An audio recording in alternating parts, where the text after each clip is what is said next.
It's Wednesday, November 18th, 2020, and I'm in the midst of my family visit back in Pennsylvania. But I wanted to take some time to share with you my rental vehicle that I have for the week.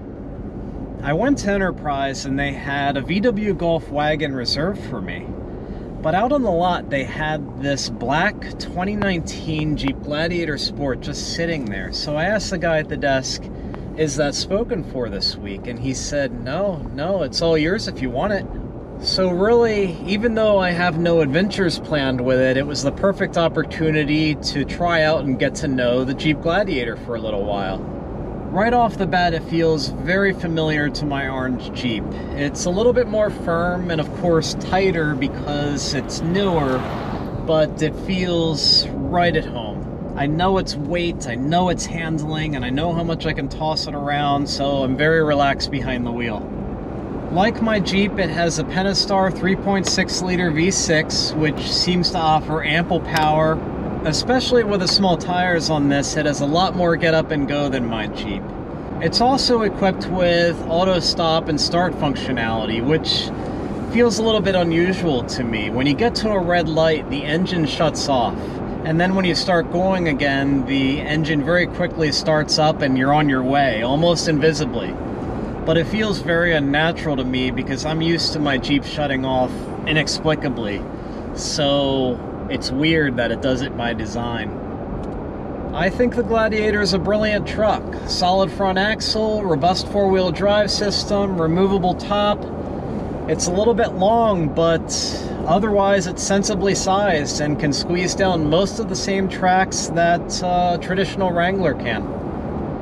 My thoughts are that I really like this a lot, but it's not enough to entice me to switch, especially since that my current Jeep is in good working order and it's getting the job done. So if I were currently without an overland vehicle, I was Jeepless, I was starting from scratch and needed to pick a vehicle, I think the Gladiator would be a very strong contender.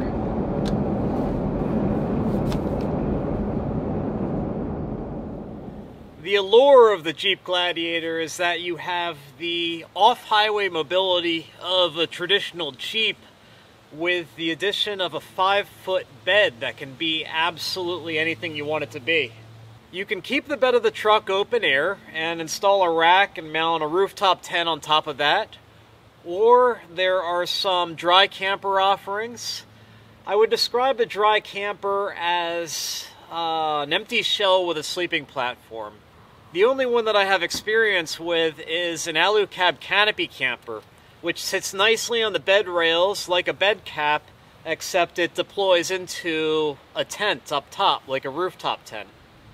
If I was traveling in a pickup truck-based platform, and this is entirely personal preference because I think a dry camper is a brilliant solution, I would prefer a slide-in camper with more creature comforts.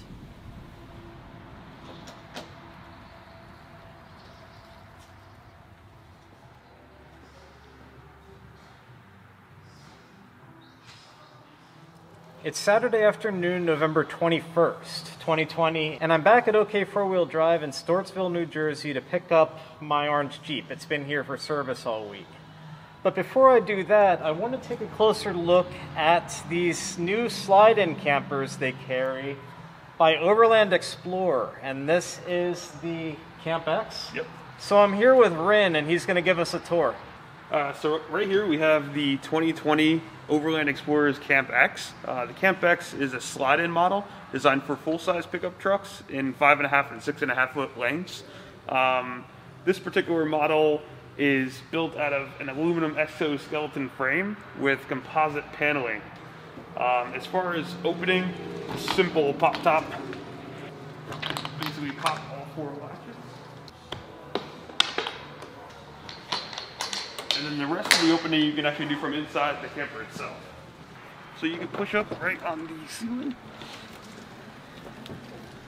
And you have basically over center latches that you can push forward.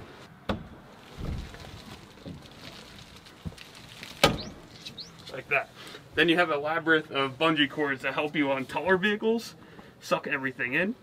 So the fabric on these campers is also insulated. It's dual layer, and it provides an R4 insulative value as well. Okay. So the camper is R8, and then the fabric itself is R4. So a lot of insulation for basically a pop-top style camper. All the exterior walls are all that honeycomb style composite. All the interior bits are powder coated aluminum that are all riveted together. Okay. And then your door faces are HDPE.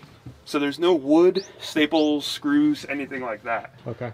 Everything inside is basically a manufactured material.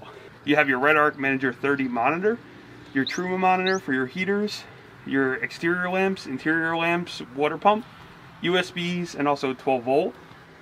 Your heater is actually right behind this panel, along with your fuse blocks. So all your wiring is neatly, laid out. You can diagnose everything if you do have a problem right away. And then your heater, it's super simple. Instead of ducting it and plumbing it, it just basically pulls in right through the lower grate and right out that grate. Okay. Super, super simple. What fuel does the heater use? Propane. This is also your water heater, which is Truma as well. And that unit you can access from the outside if you have to service it or drain it. So on this side, you have what they call a shoe barn, which is just an elevated space below the dinette. Okay. That you can basically store shoes, some other gear. And on this side, it's a toilet cabinet that you can fit a wrap-on toilet inside. Okay. And then on the larger HDPE panels, they actually back cut them to save weight, which is just another kind of an extra step that they do. Okay.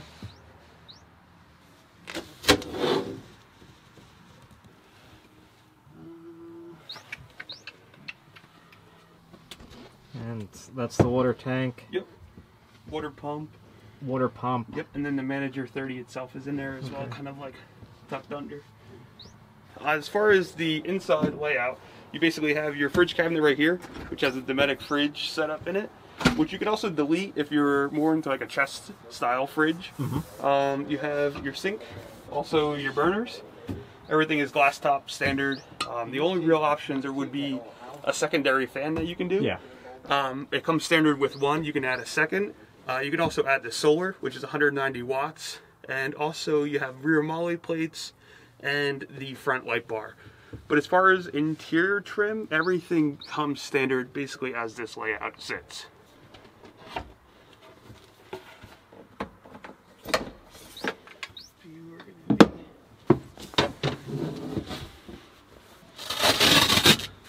These are Velcroed into place. And this guy will drop in, then you create the lower bed there. All right, very nice. Yeah. This is very comfortable. What is this, 4-inch foam? It is, yep, high density 4-inch mattress. When the roof is down, it's basically to here. Yeah. So I mean, you still have 5 or 6 inches of extra bedding. Yeah, so you can leave your pillows and your sleeping bags. You can run a ton. Yeah. Okay. So with the twin fans, you can run one in reverse. So one as basically pulling air out and one pulling air in, and you create basically a flow across the whole camper. Oh, very nice. Yeah.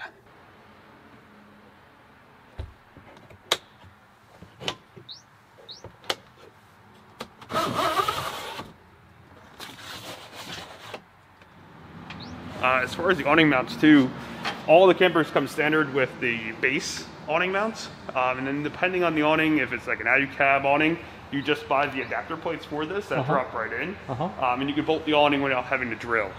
Above your outside shower port and your utilities, you also have shower cube mounts, so you can mount your shower cubicle, basically right to the camper without having to buy extra brackets or modify it there as well. So you have AC, like shore power basically. You have external solar as well, even though there's solar up on the roof. You have your water fill, your gray drain, and then your actual shower port. This is your propane cupboard as well. So all aluminum, you can fit 2 10-pound tanks right inside. So I just rented a Gladiator, a Jeep Gladiator all last week. It was a sport. Is this too much camper for the back of something like that? It is, yeah. For the Gladiators, the payload might technically be able to take it, but we are finding the sweet spot like a 600-pound camper setup for those trucks. Okay. Very similar to like a Tacoma or a Colorado. Yeah. All right, what's the price point? So, being that they're pretty well optioned with only minimal upgrades, they range from 36 for the base, maxed out they're at 40. So they pretty much come, fully kitted right from the factory with minimal upgrades like the awning, the rear molly plates, and also the front light bar setup.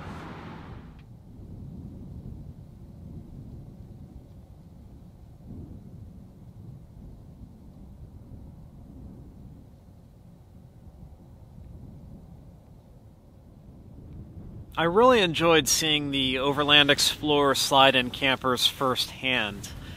Although I'm not pursuing a pickup truck platform, if I were, it would be on a Ram Power Wagon equipped with a slide-in camper like the Camp-X.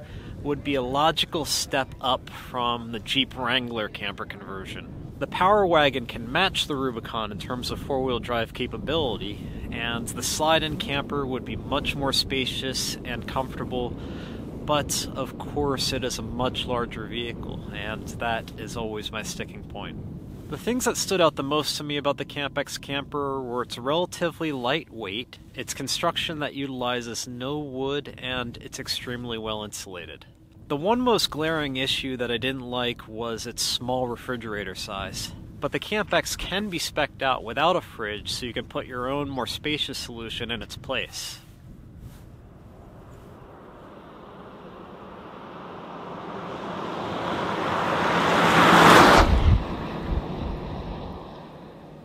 It's Wednesday morning, November 25th, 2020, and I am currently near Seward, Nebraska. Of course, I got RNG back this past weekend, and I am happy. It's in a really good place. It had a ball joint replaced, wheel bearing, cam sensor wiring harness was replaced, the evap leak detection pump was replaced. The wiring harness and the leak detection pump were replaced preventatively because I've had issues with them in the past and we think they might have been problematic, so we took care of it just in case. OK Four-Wheel Drive also serviced my Webasto gasoline heater. It was working just fine when I dropped the Jeep off, but they wanted to take it apart and see how much carbon buildup there was after I had been using it for a few weeks. They reported that it was in good shape. There was a little bit of carbon buildup, but not enough to render it inoperable. And they cleaned it up, put it back together, and now I'm good to go for hopefully the rest of the winter. To fix my broken heater exhaust hose that was connected to my tailpipe, OK Four-Wheel Drive replaced it with a high-temperature silicone piece that is made for generator exhaust extensions. I'm still going to keep a close eye on it, but this new solution should hold up much better to the vibrating exhaust than the brittle metal hose did. Aside from that, they also did an oil change and a flat repair. Although the flat repair was in vain, because at some point over the past couple days, my passenger side rear tire picked up 5 nails. Again, the flat tires don't happen in the backcountry on the primitive roads, it's always on the interstate. So I swapped it out with my spare, and the punctured tire is now hanging on my tailgate. I'm not going to worry about it because I've got new tires lined up in a couple months anyway. So this episode was a little bit shorter than usual because of course I was spending time with family, but I hope you enjoyed it nevertheless. Now that we're at the end of the year and in the midst of the holidays, my release schedule for the next few videos is as follows. The next episode will be in 2 weeks on Saturday, December 12th, 2020. The video after that will be December 19th, which is also a Saturday. And the next video after that will be the first one of the new year, which is on Saturday, January 9th, 2020.